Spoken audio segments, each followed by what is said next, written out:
आज चर्चा करेंगे।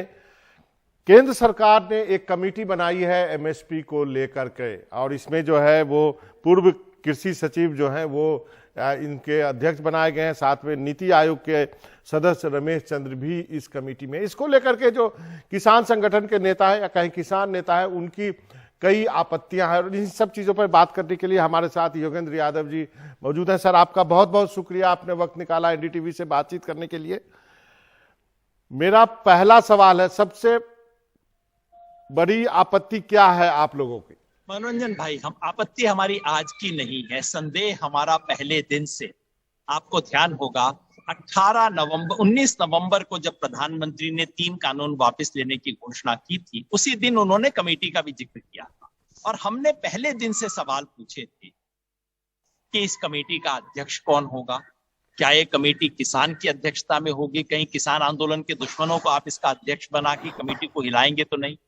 दूसरा, इसमें किसानों के प्रतिनिधि कौन कौन होंगे? संयुक्त किसान मोर्चा के तो होंगे, लेकिन उसके अलावा कहीं किसानों के दुश्मन, किसान आंदोलन के विरोधियों को तो आप हमारे सर पे नहीं बैठा दोगे। और तीसरा हमारा टेक्निकल पॉइंट था कि इस कमेटी का टर्म्स ऑफ रेफरेंस क्या होगा, क्या इस कमेटी में एमएसपी के कानून बनाने पर विचार भी होगा कि विचार नहीं होगा। और दुख है मुझे मनोरंजन भाई, ये तीनों संदेह हमारे सच साबित हुए हैं। जिसका डर था एग्जैक्टली वही हुआ। कल सरकार ने जब नोटिफिकेशन निकाला है 8 महीने बाद, 8 महीने लग गए नोटिफिकेशन निकालने में, जिसमें 8 घंटे लगने चाहिए थे। और इसमें इसके अध्यक्ष कौन है? संजय अग्रवाल जी, पूर्व कृषि सचिव, जो कि इन 3 काले कानूनों के निर्माता सारी दुनिया कहती है, उन्होंने ड्राफ्ट किया था। उन्होंने और रमेश चंद्र जी ने ड्राफ्ट किया था। वो दोनों लोग इस कमेटी में हैं और संजय अग्रवाल जी उसके अध्यक्ष हैं। दूसरा, इस कमेटी में 29 मेंबर, जिसमें से 3 कुर्सी दी गई है संयुक्त किसान मोर्चा को, और 21 वहां पे ऑफिशियल मेंबर है। सरकार के 21 प्रतिनिधि बैठेंगे 8 किसानों, जिसमें से 3 संयुक्त किसान मोर्चा के, और बाकी 5 सरकार ने किन लोगों को किया है? कृष्णवीर चौधरी जी, जो कि बीजेपी ज्वाइन कर चुके हैं, प्रमोद कुमार चौधरी जी, जो कि आरएसएस के भारतीय किसान संघ की राष्ट्रीय कार्यकारिणी के सदस्य हैं, गुणी प्रकाश जी, जो कि खुल के चैनलों पे आके किसान आंदोलन को गाली दिया करते थे, सैयद पाशा पटेल जी, जो कि बीजेपी के एमएलसी रह चुके हैं, और गुणवंत पाटिल जी, जो शेतकारी संगठन से जुड़े हुए हैं और जो इन तीनों कानूनों की पब्लिक में हिमायत करते थे। तो भाई, अगर किसान आंदोलन के धुर विरोधियों को और सरकार के अपने अफसरों की कमेटी बनानी है तो बनाइए। और सबसे बुरी बात यह है मनोरंजन भाई कि इस कमेटी के टर्म्स ऑफ रेफरेंस में इसकी गुंजाइश भी नहीं है कि किसानों को एमएसपी दिलवाने के कानून पर चर्चा भी की जा सके।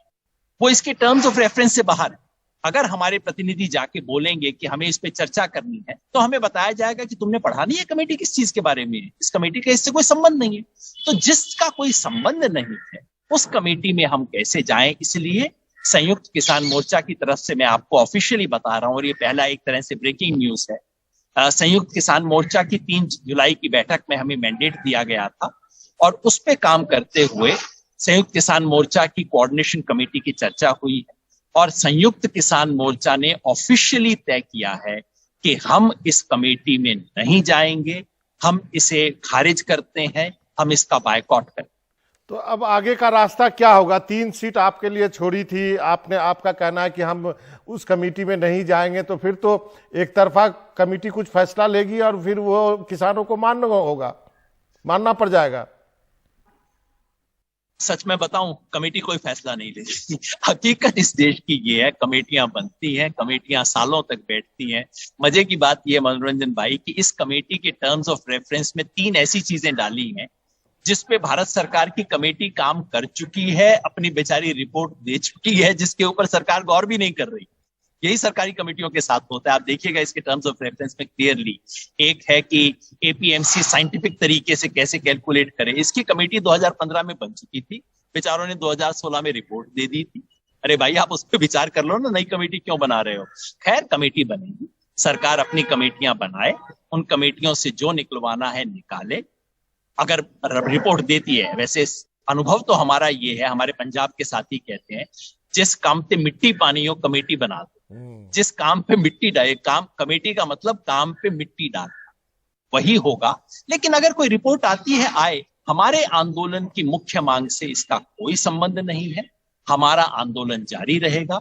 संयुक्त किसान मोर्चा ने कॉल दिया हुआ है, आज से लेके 31 तारीख तक देश भर में जिला स्तर पे संयुक्त किसान मोर्चा के सम्मेलन हो रहे हैं। 7 से 14 अगस्त के बीच में जय जवान जय किसान कार्यक्रम हम कर रहे हैं। हम लखीमपुर खेरी जा रहे हैं 18 से 20 अगस्त के बीच में, और मुझे विश्वास है नवंबर के महीने में, एक बार ये बरसात का सीजन खत्म हो जाए, उसके बाद किसी एमएसपी के सवाल पे एक बड़े आंदोलन की तैयारी संयुक्त किसान मोर्चा कर रहा है। तो हम क्या योगेंद्र जी माने कि इस जो भी बातें आपने कही है उस पर सारा किसान, संयुक्त किसान मोर्चा यूनाइटेड है? क्या आपको लगता है कि इसमें भी फूट डालने की इधर उधर कोशिश की जाएगी? फूट डालने की कोशिश सरकार पहले दिन से कर रही है। आपको याद होगा जब 26 नवंबर को हम आए थे, उसके बाद से हर चौथे पांचवें दिन सरकार किसी किसान नेता का आविष्कार करती थी, किसी अलमारी से निकाल के लाती थी, चैनल पे बैठाते थे और कहते थे ये किसान नेता है, ये बताएंगे वो बताएंगे। उससे कोई फर्क नहीं पड़ा। मोर्चा उठाने के बाद भी ये सब साजिशें जारी हैं, ये सब खेल आज भी जारी हैं, इससे कोई फर्क नहीं पड़ा है। और मैं आपको विश्वास दिला सकता हूं, इस देश का कोई भी किसान संगठन इस कमेटी में जाने की हिम्मत नहीं करेगा। जो करेगा वो वापस किसानों के बीच में नहीं जा पाएगा।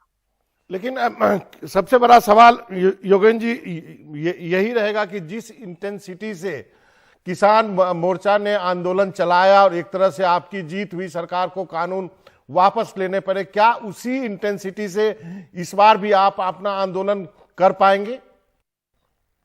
उससे ज्यादा इंटेंसिटी से चलाना होगा मनोरंजन भाई, क्योंकि 3 किसानों का जो 3 कानूनों को खत्म करने का जो आंदोलन था, वो कोरोना की वजह से, तमाम वजह से पूरे देश में बराबर इंटेंसिटी से नहीं चल सका। लेकिन जो एमएसपी का मुद्दा है, ये तो भाई झारखंड का मुद्दा है, ये तो उड़ीसा का मुद्दा है, ये तो बिहार के किसान का, पश्चिम बंगाल के किसान का, कर्नाटका, तमिलनाडु, पूरे देश के किसान का मुद्दा है।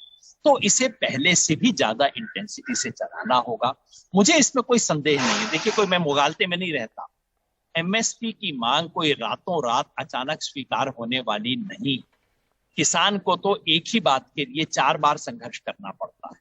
पहली बार अपनी बात सुनाने के लिए, दूसरी बार अपनी बात मनवाने के लिए, तीसरी बार मानी हुई बात को लिखवाने के लिए, और चौथी बार लिखी हुई बात को लागू करवाने के लिए। तो संघर्ष तो करना है, यही रास्ता है, इसी में आगे बढ़े। एक अंतिम का सवाल है सर, कि मैं आपसे ये जानना चाहता हूं, आपने इतना बड़ा आंदोलन किया, आपने सरकारों के खिलाफ प्रचार भी किया, आपने वेस्ट बंगाल भी गए, आप यूपी में भी गए, लेकिन ये जो यूपी बिहार ये जो बेल्ट है, जो कि इलाका है, जो जिसके बारे में कहा जाता है कि राजनीतिक रूप से काफी लोग सक्रिय हैं, लेकिन बीजेपी को इलेक्टोरली कोई डेंट पड़ा नहीं है। मनोरंजन भाई, चुनावी खेल हमारा प्रमुख बैटलफील्ड नहीं, ये बैटलफील्ड है पॉलिटिकल पार्टीज का। बंगाल में बीजेपी बनाम तृणमूल का संघर्ष था, हमने अपनी पोजीशन ली, लेकिन तृणमूल जीती, बीजेपी हारी, उसका श्रेय हम नहीं लेते, वो तृणमूल ने किया, उनका काम था।